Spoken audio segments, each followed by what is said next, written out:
Welcome. Tonight we're going to talk a little bit about pickup play with a bullwhip. You don't see too many people throwing a bullwhip. You see even fewer people who throw a bullwhip doing pickup play with a bullwhip. I have been around, I travel around quite a bit, and I'm always watching in the dungeon. I'm always playing in the dungeon myself. I try to go to other people's workshops and try to stay open-minded to various approaches to not only whips but dungeon play. But what I see with whip workshops very often is I see people teaching a whip workshop, and then when it comes time for dungeon play, I don't see them throwing in the dungeon.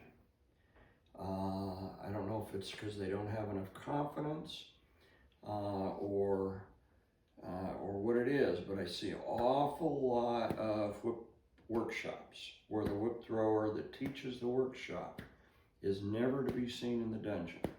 The other thing I see quite a bit is, and it is pretty natural, I think, with whips, is you'll find a DS couple that enjoys whips, and the whip thrower throws with pretty much just one whip bottom. Their collared submissive or their collared slave, the person that they're familiar with, they know how to read their body language, they both enjoy the whip, and that's their primary play partner, and that's who they throw their whips with. What I don't see a lot of is people that do pickup play with a bullwhip, or with any kind of whip, but certainly not with a bullwhip. So we're going to talk a little bit about how if you're interested in playing with other people and you love throwing a whip, and you have my attitude.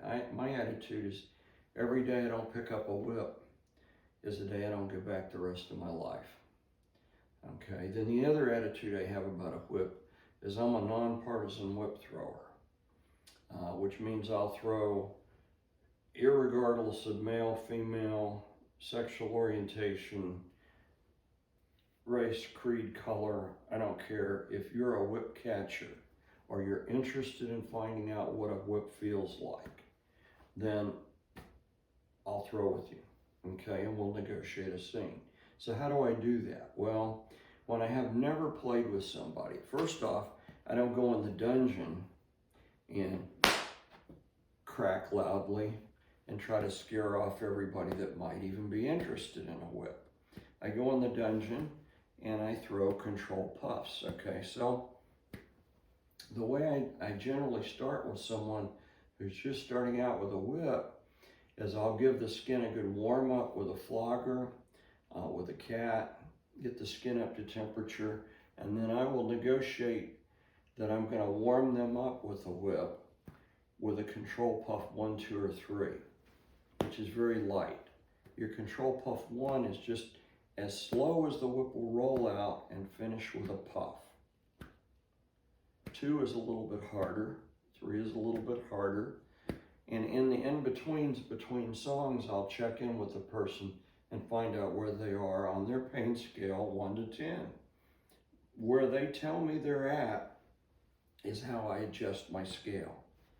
Okay, so if your release point's very consistent and you can throw a control puff, then you can do pickup play in the dungeon.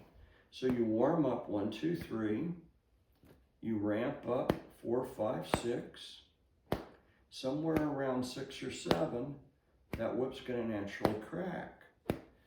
But when you first play with someone, I contend you don't really wanna go above a control puff 6. You might crack once or twice with them, but you mainly just want to let them feel the whip and give them a little bit of ramp up, 4, 5, 6. Finish that scene somewhere around a 6, and then the next time you have an opportunity to have a second dance with that person, then you can do the same. You get them up to a 6, and if they're processing the pain, processing that energy well, then you can go a little bit above a 6. Okay, but I never go above an 8. Why don't I go above an 8? Because it gives me a margin of error. That distance between 8 and 10, 10 being someone's red, red's gonna stop the scene. They might not ever wanna play with you again. So you need a little bit of margin for error. I've been throwing 25 years. I'm not perfect. Every once in a while, I throw a miss hit. I don't want that miss hit to cause someone to red, to stop the scene and them not play with me again. So my own personal limitation is someone's 8. I try not to go above someone's 8. So once you've played with someone a couple times and you can get them from 1 to 6, then you can ramp them up and take them to that 8. You can do other things. You can crack, you can change your rhythm, you can change your whips, but you're still working with that basic concept of control puff 1, 2, 3, 4, 5, 6, 7, and 8 being in the range of the crack with the most energy that you're going to give someone.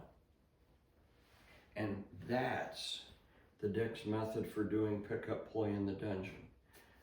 It's worked marvelously for me for many, many decades. Give it a try.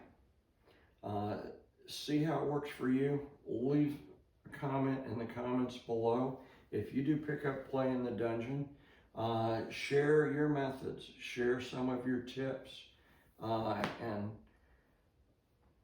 let's do nothing but talk about throwing a bullwhip in the dungeon. As always, thanks for watching Whips in the Dungeon.